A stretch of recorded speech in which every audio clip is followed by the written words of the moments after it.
মোহিত, এই যে আনপ্রিপারেশনে যে তুই পাগলামি করে আমার লয়ে পড়ছস ইয়াতে সিলেটে, এটা হইলো আলাদা, হঠাৎ সবকিছু প্ল্যান হয়। এই যে মজা আলাদা, প্ল্যান করে কোনো কিছু হয় না। তোরও পায়ের জুতার অবস্থা, আমারও পায়ের জুতার অবস্থা। আমরা যে ঘুরতে আসছি কোনো এই যে প্ল্যান ছিল না, হঠাৎ করে বের হয়ে গেছি। দুইজন মানুষ আমরা হঠাৎ করে একদম আনফরচুনেটলি চলে আসলাম সিলেটে। এই যে এখানে বাসার কেউ জানে না, আল্লাহ জানে তাদের অবস্থা কি। যদি ওরা যদি বুঝতে পারে, আজকে সকালে আমরা ভোর দিকে বের হয়েছি মেবি। হ্যাঁ যদি বুঝতে পারে, প্রিপারেশন ছিল না।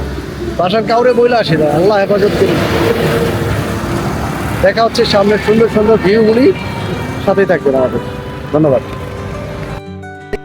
আসসালামু আলাইকুম গাইস, আপনাদেরকে স্বাগত জানাচ্ছি নতুন আরো একটি ভিডিও ব্লগে। আমরা আজকে সকালবেলা ঘুম থেকে উঠে ফজর নামাজ আদায় করার পরে ভাইস্তাকে বলেছি যে আমরা আজকে চা খেতে যাব হচ্ছে ঘোড়াশাল। তো তাকে ঘোড়াশালের কথা বলে নিয়ে আমি চলে এসেছি কিন্তু সিলেট। যখন 125 কিলোমিটার ড্রাইভ করেছি আমি, আমার মাথা তখন ঘুরপাক খাচ্ছে। আমি তখন একটু বিরতি দিয়ে বললাম এবার আমি আর জানি না কোথায় যাব, আমি জানি না ভাতিজা, তুই কোন দিকে নিয়ে যাবি নিয়ে যাস, হয় ঢাকা আর না হয় সিলেট। পরে সে বললো যে চাচা এত দূর যেহেতু চলে তাহলে এখন আমরা সিলেটে যাব।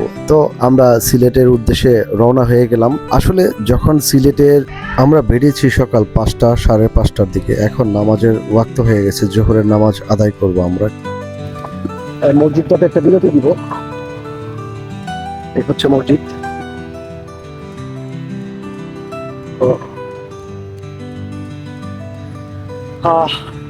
মহিত রাফি হচ্ছে সিলেটের সোয়ারগাঁও জামে মসজিদে আছি আমরা এই মুহূর্তে। সোয়ারগাঁও, ওকে, নামাজ আদায় করে আবার বেরো বললাম। এই মুহূর্তে আমরা প্রায় 250 কিলোমিটারের মতো পথ পাড়ি দিয়ে এসে সেই মসজিদটাতে নামাজ আদায় করলাম এখানে। এখন এখান থেকে যাব, যে ভাইয়ের সাথে আলাপ করলাম, আমাদের গন্তব্যস্থল আরো প্রায় 30 থেকে 35 কিলোমিটার দূরত্ব যাচ্ছি। দোয়া করবেন, খানা পিনা ছাড়া চলতেছে গাড়ি, আল্লাহ পাকের দোয়া করি। কি অবস্থা মুহিত? এই তো আলহামদুলিল্লাহ, টায়ার্ডনেস কাজ করে না? মোটামুটি তেমন না, স্ট্রং, যাক ভালো, পুরাই স্ট্রং। কাজটা করলে ভালো। আমার ফেস ট্র্যাক করতেছে, ওকে, তুই আমার সাথে থাক। এখনো ক্লান্তি ভাব আসে নাই শরীরে? এতটুকু 250 কিলো ড্রাইভ করার পরও স্ট্রং, এখনো ফুল এনার্জি আছে। যাক ভালো, নামাজ পড়ছি, ওকে, তাহলে আল্লাহ তাআলার রহমত আসছে। আল্লাহর কাজ করলাম, এবার সামনের দিকে আগে তাহলে। আল্লাহ আমাদেরকে জোহরের নামাজ আদায় করার সুযোগ করেছে, আল্লাহর কাছে লাখ কোটি শুকরিয়া, আলহামদুলিল্লাহ। তো আমরা চাচা ভাইস্তা দুজন নামাজ আদায় করে আবার দুজনে গাড়ি টান দিলাম। এখন প্রায় 2টার উপরে বাজে, আমাদের খানাও হয়নি দুপুরে, আমরা খাওয়ার জন্য কোথাও বিরতিও দিইনি। আফটার অল আমাদের ওই পরিমাণে খিদেও লাগেনি, তার কারণ হচ্ছে এখন দিনটা তো অনেক ছোট, যার কারণে খিদেও পায় কম। তো অনেক কষ্টের পরে 1-1.5 ঘন্টা ড্রাইভ করার পরে আমরা গ্রামের বুক চিরে মোটামুটি শহরে প্রবেশ করলাম, সিলেট শহর। সিলেট শহরে ঢুকতেই এই যে সুন্দর মনোরম একটা পরিবেশ, গাছের ছায়া আমাদেরকে মোটামুটি মুগ্ধ করেছে। আস্তে আস্তে আমরা সিলেট শহরের ভিতরে যখন ঢুকছি, আমাদের মন মেজাজ আরো খারাপের দিকে যাচ্ছে। তার কারণ একটু দেখুন নিজের চোখেই, ঢাকা শহরের চেয়ে ভয়াবহ অবস্থা সিলেট শহরের জ্যামের অবস্থা। এক বিন্দু নড়াচড়ার মতো কোনো ক্ষমতা নেই, আর ট্রাফিক এত পরিমাণ যে ট্রাফিক এইখানে ক্লিয়ার করেও কোনো উপায়ে সুরাহা করতে পারে না। আমরা প্রায় এইখানে আধা ঘন্টার চেয়েও বেশি সময় আমাদের লেগেছে এই জায়গা থেকে বের হতে, জ্যাম থেকে বের হতে। তো আমাদের এইখান থেকে আরো 10 কিলোমিটার ভিতরে যেতে হয়েছে হচ্ছে আমার বন্ধুর বাসায়, যেখানে যাব আমরা। তারপরে আমরা জাফলং এর উদ্দেশ্যে বেরোবো আর কি, ওইখানে একটু রেস্ট করব। ঠিক আছে, আমরা যদি পাহাড় ক্রস করি তাহলে ইন্ডিয়া চলে যাবো, ভাইস্তা বলতেছে। এই যে পাহাড়গুলি দেখা যায়, অনেক সুন্দর লাগছে। মানে আমরা এই পাহাড়টা কি ইন্ডিয়ার পাহাড়? মানে ওইটা দেখা যাচ্ছে যে ওটা ইন্ডিয়ার পাহাড়। ও মাই গড, তার মানে এটা আমরা বাংলাদেশে, এটা হচ্ছে ওই যে ওইটা হচ্ছে বাংলাদেশি বর্ডার, আর এটা পিছনে হচ্ছে ইন্ডিয়া। মাই গডনেস। আমরা এখন যেখানে আছি, পিছনে যে পাহাড়গুলি দেখা যাচ্ছে, ওই পাহাড়ের পিছনে হচ্ছে ভারত, অর্থাৎ আমরা মোটামুটি বাংলাদেশের শেষ পর্যায়ে আছি বলা চলে। আচ্ছা, নামাজটা পড়তে হবে, হ্যাঁ, এক জায়গায় বিরতি দিই, সামনে যে আজান দিতেছে যেহেতু। এইখানে আমরা যাচ্ছি, গাড়িটা আমাদের অটোমেটিক্যালি 36-35 কিলোমিটার স্পিডে চলতেছে। আর আমরা যে আশপাশে পাহাড়গুলি দেখছিলাম, তো এই পাহাড়গুলি প্রায় আপনার এই পাহাড়গুলির এত পরিমাণ উচ্চতা যে আমার কাছে মনে হচ্ছে যে পাহাড়গুলির উচ্চতা মিনিমাম 300 ফিট উচ্চতার, তার চেয়েও বেশি। আর অন্ধকার হয়ে গেছে চারপাশে, মোটামুটি ভাবে ভালো অন্ধকার হয়ে গেছে, অলমোস্ট 5:45 বাজে। এই মুহূর্তে ভিডিওটা করছি আমরা। সারাদিন এসে কভার করতে পারি নাই, 12 ঘন্টা আজকে জার্নির উপরে, এখন পর্যন্ত রানিং এ আছি। লাইটগুলি দেখা যাচ্ছে সুন্দর, জাফলং ভ্যালিজ বোর্ডিং স্কুল। আমরা মোটামুটি জাফলং পর্যটক এরিয়ার মধ্যে ঢুকে গেছি এখন। এখানে অন্ধকারের মধ্যে চারপাশে যে এরিয়াগুলি আমরা দেখতে পাচ্ছি, পাশের মধ্যে গুলো সব বাসা, হ্যাঁ বাসার কত সুন্দর লাগতেছে। আল্লাহ, অন্ধকার লো লাইটও ভালোই দেখা যাচ্ছে। অস্থির লাগবে, অনেক সুন্দর লাগতেছে। লোক লাগবে বল, মন দেওয়া তো সম্ভব নেই। মন এই যে ওই পাশে বাসা বাড়ি দেখা যায়, পাহাড়ের একদম পাহাড় ঘেঁষে কিন্তু বাড়ি ঘর আছে।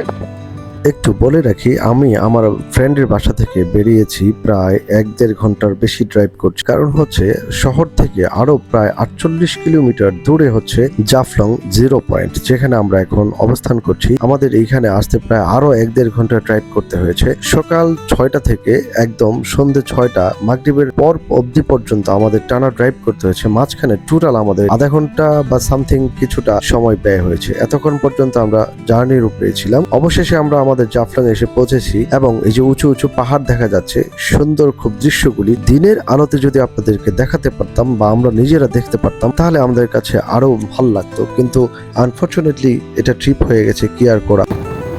আমি আর আমার জোয়ার চাচ্ছু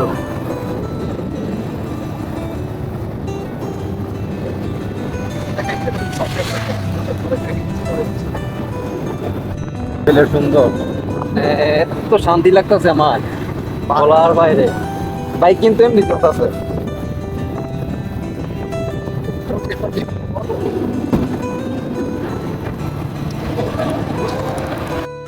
এই যে আকাশের মধ্যে যে ধূসর রংটা দেখাচ্ছে, হ্যাঁ, এবং এই ধূসর রংটা অনেক সুন্দর। আর এখানে আশপাশে হচ্ছে আমাদের এই যে বাংলাদেশের শেষ সীমানা লেখা আছে, আমরা একটু আলোতে যাই দেখি এখানে কি লেখা আছে। এই যে এখানে কিছু বাড়ি ঘর আছে, জনবসতি আছে।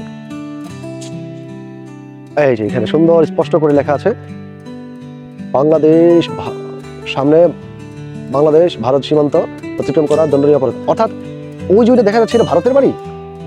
ও মাই গড, আমরা কি তাহলে ভারত চলে আইছি? এই যে এটা দেখতে পাচ্ছেন, এটা হচ্ছে ভারত। এক্স্যাক্টলি এই যে ভারতের পিলার, এই যে এখানে ভারতের পিলার দেখা যাচ্ছে। আমরা ঠিক একদম শেষ সীমানায় চলে আসি। অন্ধকারের মধ্যে আল্লাহ জানে, এই আবার বিজেপি থাকলে ঠুস করে অন্ধকারের ভিতরে গুলি মেরে দিব, আরেক বিপদ। তো আর যাওয়ার দরকার নাই সামনে। খুবই আশ্চর্য লাগছে যে হচ্ছে বিষয়টা, আমরা একদম অলরেডি আমরা ভারতের সীমানা ক্রস করে ফেলছি। যে এখানে ডেডলাইন দেখা যাচ্ছে। এখন আমি আছি ইন্ডিয়াতে, বাংলাদেশ ক্রস করে ফেলছি। আপনি হচ্ছেন বাংলাদেশের মধ্যে, আমি হচ্ছে ইন্ডিয়া। তুই ইন্ডিয়াতে আছোস? বুঝতে পারলাম।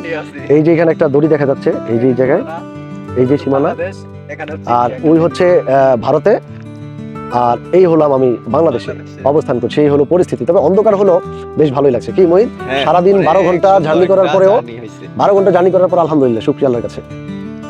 এখন রাতের বাজে প্রায় রাত না, সন্ধ্যা হইলো, কিন্তু ভয়ানক সন্ধ্যা হয়েছে।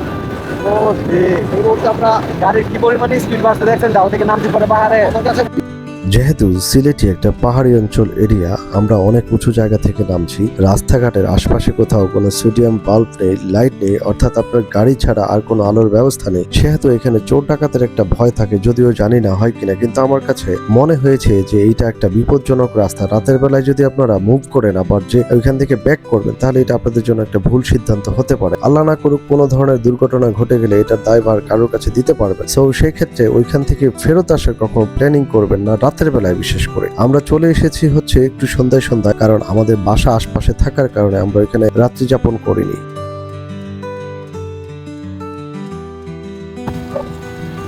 এই যে যাকে আপনারা এই মুহূর্তে বাইকের সামনে দেখতে পাচ্ছেন, এ হচ্ছে আমার ফ্রেন্ড দুলাল। সে আমাদের জন্য যা করেছে তার ঋণ শোধ করবার মতো নয়। আমরা এখন যাচ্ছি হচ্ছে শাহজালালের শাহপুরানের মাজার ভিজিট করতে। তো আপনাদেরকে একটা কথা বলে রাখি, এখানে ভিডিওগুলি অনেক লম্বা হয়ে যাচ্ছে, প্রায় 50 ঘন্টার মতো ভিডিও। সো আমরা এটাকে 3টা পার্ট বিভক্ত করেছি। প্রথম পার্ট দেখতেছেন আপনারা, দ্বিতীয় পার্ট, তৃতীয় পার্টও আসবে। তৃতীয় পার্ট এবং দ্বিতীয় পার্টের মধ্যে থাকবে সালমান শাহর মাজার এবং আপনার যে শাহজালাল শাহপুরানের মাজারের বিস্তারিত সবকিছু। সাথে থাকবে হচ্ছে সিলেটের চা বাগানের চমৎকার কিছু ভিডিও, দেখতে ভুলবেন না অবশ্যই। এটাই হচ্ছে বিষয়। আবার আসবো আরেকদিন ইনশাআল্লাহ, ইনশাআল্লাহ। আল্লাহ বাঁচায় রাখলো। আসসালামু আলাইকুম গাইস। এই মুহূর্তে আমরা চলে এসেছি হচ্ছে যে শাহপুরানের মাজারে। তো এখানে একটা গাছ আছে খুব সুন্দর, আমি একটু দেখাই আপনাদেরকে। এই যে এই গাছটার নিচে এই মুহূর্তে দাঁড়িয়ে আছি আমরা। এই গাছটা শীতল ছায়া দিচ্ছে চারপাশটা, খুবই ভালো লাগছে আমাদের। এখন চারপাশটা একটু দেখাচ্ছি আপনাদেরকে। এই যে দেখুন, এটা হচ্ছে শাহপুরানের মাজারের দৃশ্য। এখানে বাইরে সাইড আছে, এখানে মহিলা ইবাদত খানা, আর এই পাশে হচ্ছে আর দেখার মতো অনেক কিছুই আছে। আমরা ধাপে ধাপে দেখাবো আপনাদেরকে। প্রচন্ড রোদ্দুর, এখানে তাকানো যাচ্ছে না। ক্যামেরা সেন্টার আছে না? না, এটা মাইক আছে। ক্যামেরা সেন্টার, আমার ফেস সেন্টার আছে। তো আমরা এখন এই মাজারের ভিতরে যাব, দেখি কি আছে ভিতরে।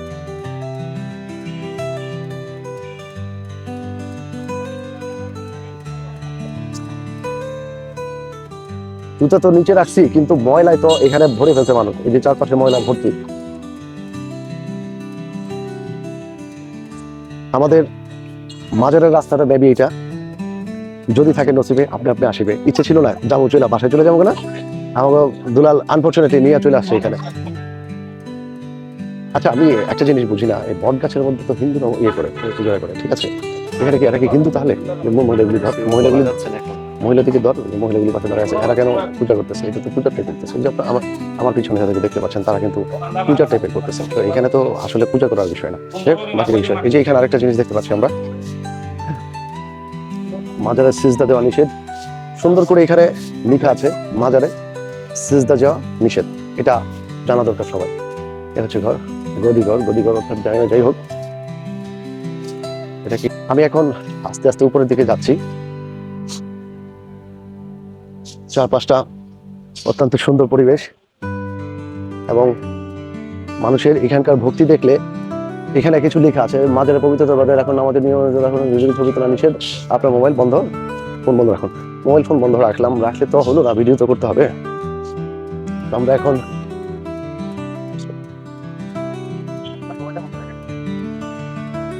তো এখানে আসলে ছবি তোলার নিয়ম নাই, যে লেখা আছে ছবি তোলা নিষেধ, মহিলা শিশু উপরে ওঠা নিষেধ। তো আমরা চুরি করে মাজারে ছবি তোলা নিষেধ, ভিডিও করা নিষেধ। তো তারপরে আমরা চুরি চামারি করে একটু করার চেষ্টা করছি। মাজারে একদম সম্পূর্ণ নিষেধ, বুঝতে পারছেন? আমি লুকাই করতেছি। এটা হচ্ছে মাজার। এটা কি ডিটেক্টিভ করতেছে?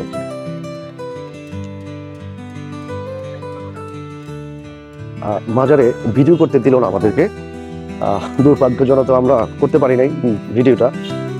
এখন চলে যেতে হবে এখান থেকে। যাব হচ্ছে এবার, এটা সম্ভবত ভাগ্নার মাজার ছিল না রে। আমরা এখন যাব হচ্ছে মামার মাজারে। এখানে মহিলা মানুষের অনেক আনাগোনা কি। এখানে ছিল ভাগ্নার। এবার যাব হচ্ছে আমরা আমাদের মামার যে মাজার, অর্থাৎ মামা ভাগ্না শাহজালাল শাহপুরানের, ওইখানে যাবো ইনশাল্লাহ।